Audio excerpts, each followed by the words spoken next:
I've trained clients to IFBB and Natural Pro Cards, from first show to pro. And in today's video, I want to cover some issues that a client was having when performing RDLs and stiff leg deadlifts.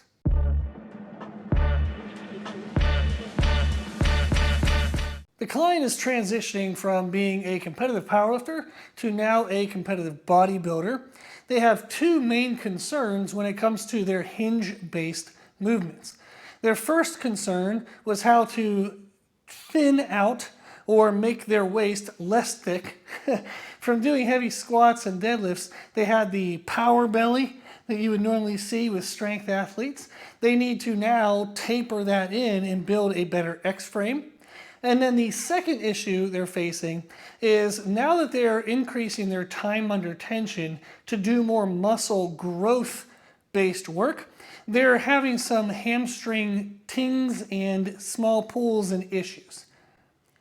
In order for us to address both of those issues, we've implemented two techniques that I thought would be fun to share in today's video. Technique number one is to always pre-exhaust the hinge movements. So in my workout today, you can see a good format for that. I supersetted lying leg curls and our machine hip thrust. That is going to isolate the hamstrings and then use the hamstrings and the glutes together, but in a non-spinal loaded position. So I'm able to address the hamstrings and glutes without any load on my spine that would contribute towards thickness of my spine. And with both those movements, I can go very heavy if I want to, and that can be the heavy weight load stimulus for those muscles for that workout. I then went into seated hamstring curls. That's a really good movement as a second movement because it forces a really good stretch. So once the muscle is pumped up from the lying leg curls, specifically the hamstrings, you can then put them under a weighted stretch, and even with less weight load, that creates more muscle stress, which will then stimulate more adaptation, which would be then growth, assuming your nutrition is supporting that. Then moving into what you see now is my version of RDLs.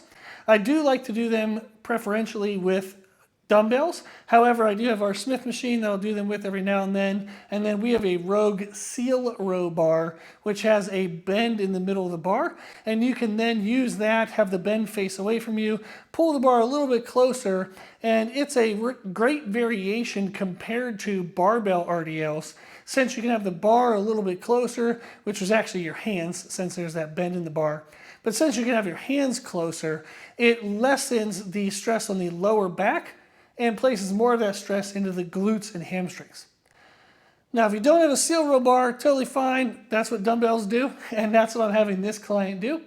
The reason why we're doing the dumbbells is it does allow him to get everything a little bit closer to his midline, where his center of gravity is. That's going to reduce some of the stress that he's feeling in the hamstrings in the bottom portion of the movement. It'll transition more of that stretch into his glutes, which will be good since we do want to build up the glutes along with the hamstrings. Then also what it allows us to do is to control his weight load. He's used to using a barbell, which he can load up to 315, 405, way more if he wants to. However, with dumbbells, the gym he goes to, his dumbbells stop at 150. So we know that he's going to be limited to 300 total pounds. And that is allowing us then to implement our second tip, which is when he does his hinge-based movements, whether that's RDLs or stiff leg deadlifts, we have a 50-50 rule. I want him to do 50% of the weight at 50% of the speed. So I'll show you how I would do it here, and this is the same way I'm having him do it as well. We are using wrist straps, so that way you can lessen the stress on your grip and keep more of the stress into the hamstrings and glutes. It just gives you a better mind-muscle focus if you're not having to worry about your grip. And he has a very strong grip. I mean, he's deadlifted well over 700 pounds. But the endurance is one of the components that we want to eliminate being a concern or a limiter of the set.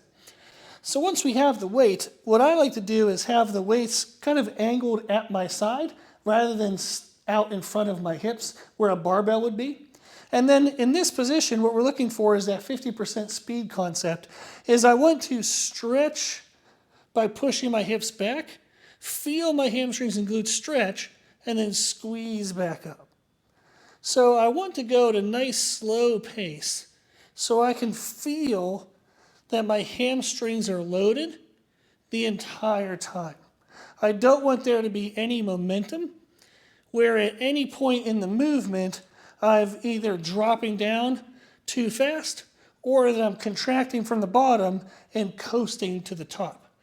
I want to go nice and slow so I can feel the movement. You'll see at the top that I'm bringing my hips in, but I'm not locking out my hips.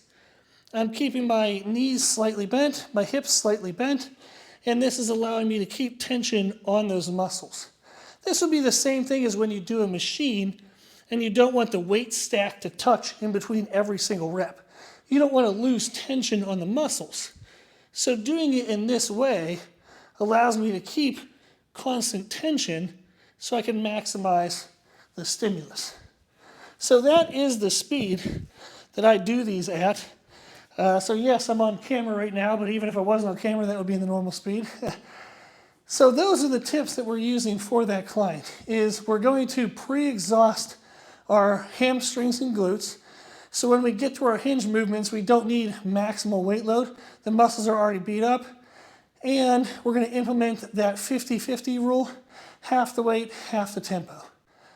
This is going to allow him to focus on quality and get out of the mindset that more weight is better. He's coming from a strength-based sport, so he's thinking, the more weight I move, the stronger I'm getting. Well, in bodybuilding, it isn't always. The more weight I move, the bigger I get. We actually want to focus on how well we move the weight with the muscle that we're intending to target. So if you want to improve your hinge-based work, if you want to bring down the thickness of your waist, reduce injury, and get more growth out of your effort, you can implement both of these tips, pre-exhaust and 50-50.